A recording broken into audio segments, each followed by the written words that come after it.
बाबूलाल मरांडी इन दिनों सरकार पर सीधे हमलावर हैं और सीएम हेमंत सोरेन पर सवाल खड़े कर रहे हैं। उन्होंने जेएसएससी सीजीएल परीक्षा को लेकर सवाल खड़े किए, अब उन्होंने चिट्ठी लिखी है और जेसीए चुनाव को लेकर सवाल खड़े किए हैं। आपको बता दें कि क्रिकेट एसोसिएशन के चुनाव होने हैं और उन्होंने गंभीर आरोप लगाया है। उन्होंने कहा है कि जिस तरह से जेसीए के चुनाव कराए जा रहे हैं, जिस तरह से वहां कुछ लोगों का वर्चस्व कायम करने की कोशिश होती हुई दिखाई दे रही है, वो झारखंड के लिए जेएससीए के लिए उचित नहीं है।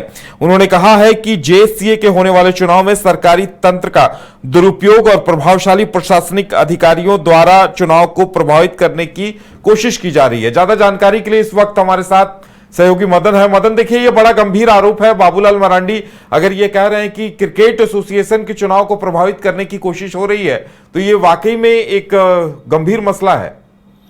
बिल्कुल, देखिए, आज मुख्यमंत्री हेमंत सोरेन को नेता प्रतिपक्ष और बीजेपी के प्रदेश अध्यक्ष बाबूलाल मरांडी ने कई मांग किए हैं कि जिस तरह से झारखंड में जेएससीए का चुनाव संभावित है और ऐसे में अब नामांकन की तिथि भी घोषित हो चुकी है, यानी कि आज से नामांकन की शुरुआत भी हुई और कल नामांकन का आखिरी दिन है। 14 तारीख को नाम वापसी का आखिरी दिन है और 18 मई को मतदान होने हैं, उसी दिन परिणाम भी घोषित हो जाएंगे।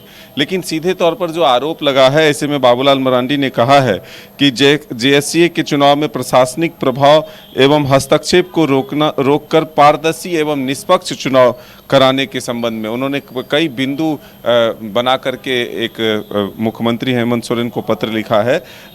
मुख्य रूप से इसमें अगर देखें तो 5 बिंदु उन्होंने दिया है, जिसमें कि पहला है चुनाव प्रक्रिया में किसी भी प्रकार से सरकारी हस्तक्षेप, पद प्रभाव एवं सरकारी सुविधा का दुरुपयोग अविलंब रोका जाए। दूसरा है ऐसे सरकारी अधिकारियों पर तत्काल कार्रवाई की जाए जो चुनाव को प्रभावित करने की कोशिश कर रहे हैं।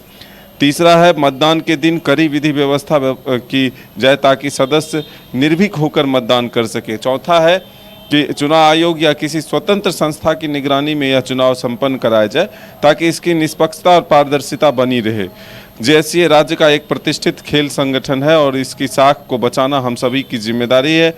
यदि अभी हस्तक्षेप नहीं किया जाए या गया तो झारखंड क्रिकेट की पहचान और गुणवत्ता दोनों पर खतरा मंडराने लगेगा। उन्होंने कहा है कि झारखंड में खेल और खिलाड़ियों की कमी नहीं है।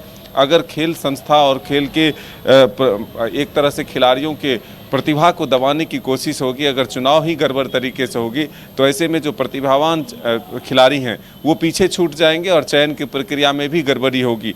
अगर हम चुनाव सही से कराते हैं तभी जाकर के निष्पक्ष तरीके से जो अच्छे खिलाड़ी हैं। उन्होंने एक जो मांग रखी है कि चुनाव आयोग या किसी स्वतंत्र संस्था की निगरानी में चुनाव कराया जाए, अगर ऐसा होता है तो इस तरह के तमाम आरोप खुद ब खुद खत्म हो जाएंगे। बिल्कुल, देखिए, अब सरकार पर यह निर्भर करता है कि क्या ठोस कदम उठाते हैं, लेकिन अब तक जो प्रक्रिया है उसके तहत जो चुनाव हो रहे हैं उसमें कहीं ना कहीं आरोप जो है लगते रहे हैं और इस बार फिर से पहले ही ये आशंका जताई जा रही है। और बाबूलाल मरांडी ने कहा कि पद प्रतिष्ठा और जो सरकारी खर्च है उसका एक तरह से दुरुपयोग किया जा रहा है, इस पर तुरंत रोक लगना चाहिए। समय भी बर्बाद हो रहे हैं, प्रशासनिक काम को छोड़कर वो चुनाव में लोगों को अपनी ताकत से प्रभावित करने की कोशिश कर रहे हैं, उनसे संपर्क कर रहे हैं। तो ऐसे में एक निष्पक्ष चुनाव कभी भी इस प्रक्रिया से संभव नहीं है। तो ऐसे में उन प्रशासनिक अधिकारियों पर कार्रवाई भी हो और उनको इस चुनाव से दूर किया जाए। चलिए मदन, हमारे साथ जुड़ने के लिए और तमाम जानकारी देने के लिए बहुत बहुत धन्यवाद। तो देखने वाली बात यह होगी कि जेएससीए चुनाव पर सरकार क्या निर्णय लेती है। क्या वाकई में किसी चुनाव आयोग के जरिए या किसी स्वतंत्र संस्था से चुनाव कराया जाएगा या फिर इसी तरह से पूरा सिस्टम चलेगा।